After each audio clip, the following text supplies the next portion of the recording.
All right. Is it working? Yeah, it's working. So hello, also from my side. Yeah, is it? Yes. Okay. All right. So yeah, cool that all of you guys are here still late in the afternoon, close to the weekend. But now I think we're talking about a very interesting topic, and afterwards the panel is also a little bit covering this topic, and that's really the question: do we need in Europe different kind of tokenized money? So CBDCs, stablecoins, tokenized deposits, etc. And that's what I'm talking now about, to really ask this question, and also you're happy afterwards to ask your questions, and we can discuss it also together. So here, this is just a quick overview. So in my opinion, and also at AllUnity, we say there are different forms of money already out there. So we have the different forms already existing in the current TradFi world, and what is now happening in the end is that all these forms of money getting tokenized. And that's now also the question, yes, in the old world we had already this set up, and do we need this now in the new world? And more or less the answer is probably yes, because I mean a central bank don't want to lose the control about money, but still, as we have today e-money, we will also have tokenized e-money. And that's also a question maybe to you in the room, like who of you is using PayPal? Maybe just raise your hand. Yeah, so more or less everyone. And now the question is, like, this is e-money. It's existing since over 10 years. And now we have stablecoins, tokenized e-money. So it's more or less the same, just on another technology. And that's more or less what we have to ask ourselves is now, okay, we have now this tokenized form of e-money. We can use it now globally. We have different opportunities. And yes, there's also now coming a digital euro from the ECB. Let's see how this is evolving. But what I want to show you with this overview is really there are different opportunities, and now we have to see where this all is going. And in our opinion, it's like that stablecoins are the first step, because now you have really the possibility on public blockchains to test and see how the money will flow in the future. And now I want to get a step back and discuss more or less the topic about why do we actually need these different forms of money, or like the better way is, I mean, in the end, this is all about payments. So in the end, we want to have it, or we receive a delivery, and we want to pay this delivery. And there are more or less 4 main use cases around payments. And there is also then the stablecoin adoption coming, and especially also for Euro stablecoins. So the first one is treasury. We all know treasury, you also need it in the corporate world today. The other one is remittance, so sending money abroad. There you also have different FX cases. And then the payments world, so for e-commerce, etc. And then the fourth pillar is settlement. And by settlement, the thing is, yeah, when you tokenize assets, you also need to settle the money, so paying when you receive, for example, a tokenized security. And what is there, as I mentioned before, is that this is also the point when Euro stablecoins getting adopted is, I mean, back in the days, stablecoins based on US dollar, they were used for crypto to get an easy on and off ramp, and using it globally for trading, spot trading, etc.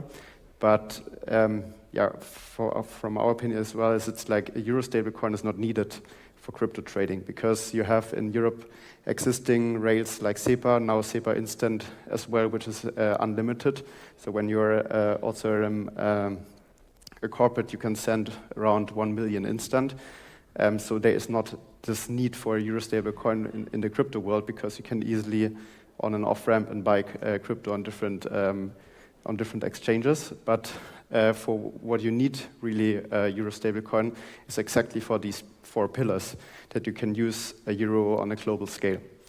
And this is like what we see, and where stablecoins will also really evolve is this thing that you can now really move around the world a euro, but it can be also a US dollar or a Swiss franc or anything else. But in the end, this is all money, and you can move this, yeah, from A to B and from B to C. And this is where we say, especially Euro stablecoins will kicking off. Wait, whoops. So, and there I also already want to make a little bit a comparison to a digital euro from the ECB. there the thing is, it's again only within Europe, so you don't have the possibility to move this around the world because it's not on a public blockchain, and that's more or less the setup. And now we're coming to a really important point, and that's why maybe still the different forms of money are really important. I see that the slide is a little bit, is that when we are then honest with ourselves, the current existing payment world does not belong to Europe. So we have different American players or from other places in the world who are doing like the whole flow of payments. You have Stripe, you have PayPal, you have Alipay, etc. And what we now have to try within Europe is really to bring this back to Europe and own the whole payment stack. So we have to think about, okay, how can we solve this? And for this, we have to try now to use the tokenized forms of money to bring this back to Europe. We have to try it with a digital euro from the ECB. We have to more or less try it also with a stablecoin, but also with tokenized commercial bank money, and connect this with all other setups we are building up here in Europe, also regarding data and privacy. And this is really also what we see is with MiCA, like we are in Europe, we are not behind. I would rather say we are already more developed, I would say, because the uniqueness of MiCA is really that we are not having only the payment lag tokenized, regulated, but we have also the asset lag already regulated, which means we know how we can settle assets around on the blockchain, because we know, okay, we have stable coins, and when now securities, etc., getting tokenized, we can, or we have a clear regulation, and asset managers know what they need. And this is currently, I would say, the thing that we now have to together is build this infrastructure that we can move on the tokenized rails based on the MiCA regulation. And when you compare this, especially to other places in the world, there only the payment lag is regulated, but not the asset lag. And that's, I would say, also for us in Europe, a good thing, because we know how it will work and how we can proceed. And yes, on the other side, it's also pushing everybody a little bit more down, because we can't move fast, because we first have to get a MiCA license, a payment license, another license, and this is maybe stopping us. But on the other hand, we have already this clarity. And this also supports us to use euro stablecoins in the end. Normally it should be more up, okay? Is now the comparison, especially to a digital euro. I mean, as already said in the beginning, a digital euro from the ECB, it has maybe use cases, especially in the retail space. You can use it for making payments within Europe, but it's more or less the same as SEPA. SEPA is also accessible and really working well within Europe, but outside the borders of Europe, it's not working. And it will also not work when the digital euro comes out, because it's again on a closed, maybe blockchain or something else, we don't know. And we need now an answer, especially against the US, to have a euro that is globally accessible. And this is possible when you use decentralized or public blockchains, that you can really move a euro from here to Latin America or to Sydney, etc. Because the nice part of public blockchains is, in the end, the sender and the receiver both have wallets, and a token has a token address, and you have to just enter it into your wallet, and then you can send the money. With a digital euro, it's more complicated, because it will be like that only specific, for example, big banks are allowed to receive or send a digital euro, or it's not even working because some other regimes in the world say like, nah, we want to build everything on stablecoins. And the stablecoin is really, they're more interoperable than a digital euro. And then another point is also the next question. Now we say like, okay, stablecoins are important. A digital euro maybe has some use cases. We have probably also commercial bank money, because big banks, they want to move the money in between their own circles. But now we have, especially now in Europe, popping up many different stablecoin issues. We have Circle, the biggest one. We have SocGen. We have us, AllUnity. We have Quantos, etc. And everybody's trying to solve the same thing. We want to get the stablecoin adoption on the euro currency. And now we also have banks who want to go in this direction. But now we have to question ourselves if this makes sense, because in the end, we try all to solve the same thing. But I mean, when you have 9 banks within different jurisdictions and you have to align on compliance, you have to align on the same on the tech infrastructure, this is taking time. And what we question ourselves is if this is like really needed that everybody's building their own powerhouse, or if we more have to think about, okay, how can we build something together, as many players have already this infrastructure, and that we maybe should think about that we combine this all and bring together a euro stablecoin out there, which is then globally accessible. But this is something, we can't control. And how I always compare this is that, I mean, back in the days you had Visa, MasterCard, American Express, etc. They building their own payment networks. And today's everything is moving way more faster. And that's why you also have way more different players who want to try it. And especially nowadays, as everybody wants to own, in the end, the whole payment leg from A to C, everybody tries to build their own thing. But in the end, it's ambitions. But the reality is, it's really tough to build a stablecoin issuer from the technical side, but also especially from the compliance side of things. And that's also something important, is that, yes, the technology is the true change, because in the end, as I said, a euro is a euro.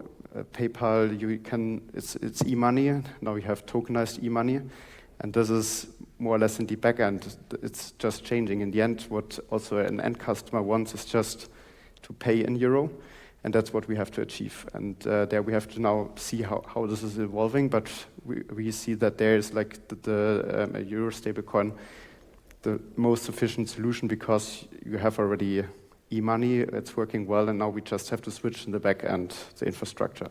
But this is the biggest, I would say, issue, because in the end, how can I say it?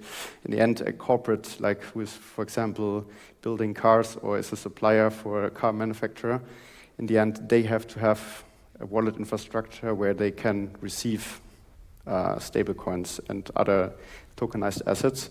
And this is more or less currently the challenge, especially for euro stablecoin adoption. But this would be also like when a digital euro would arrive. In the end, we first have to build the infrastructure. And there are, like, I would say, always three options how we can build this infrastructure, especially a corporate. And that's like option 1, they should or could do self-custody. But no corporate wants to do self-custody because it's high risk. Imagine you have 1 billion. You send 1 billion around the world and you have to do self-custody. Nobody will do that. Then you have custodians. They are currently mainly focused on the crypto world and the world of tokenized assets. So this is like not that convenient, and especially when you have a treasurer who has doing his job since 20 years, like he doesn't trust a crypto player, to be honest. So in the end, our answer is there that we have to, especially as stablecoin issuers, work together with the banks, that they in the end offer the custody to their clients, because a corporate who is doing businesses, for example, with Raiffeisen since, 50, 60 years, they want to stay with their house bank. They want to stay with their relationship manager. So in the end, for Euro stablecoin adoption, the banks have to adopt stablecoins, and not only their stablecoin, but really all other Euro stablecoins. And that's more or less what we all together have to build, this infrastructure that really the money can flow as in the old world. So within Europe, we have now this opportunity to build these standards. We have the regulation, we have a good positioning, as we have already also many ecosystems and many countries connected in the European Union. And we have this, more or less strategic advantage to build there something, especially also with DORA and all these privacy questions, etc. And that's more or less now the opportunity we have to build this all together. The only thing is, as I said already now before, that we have to push in this direction and get the digital sovereignty back by building our own infrastructure. What I mean by that is also that we need to think about on which infrastructure we're building this. If we want to build this again on American infrastructure, or if we, especially for when banks now building consortiums to building stablecoins, that we think about, okay, how can we bring this whole infrastructure on European solutions? The time to act is now, especially with now the Genius Act and all the, I would say, regulations popping up globally. We have to move there forward all together in a really fast way, and we can't wait for a digital euro, which is coming in 2030. So just because of the time, this is more or less what we see here, is that really stablecoins are the first step to bring Europe back on the global scale in payments. We have to all to work together. All stablecoin issues have to work together to build this infrastructure that we can really move on the blockchain. So now questions.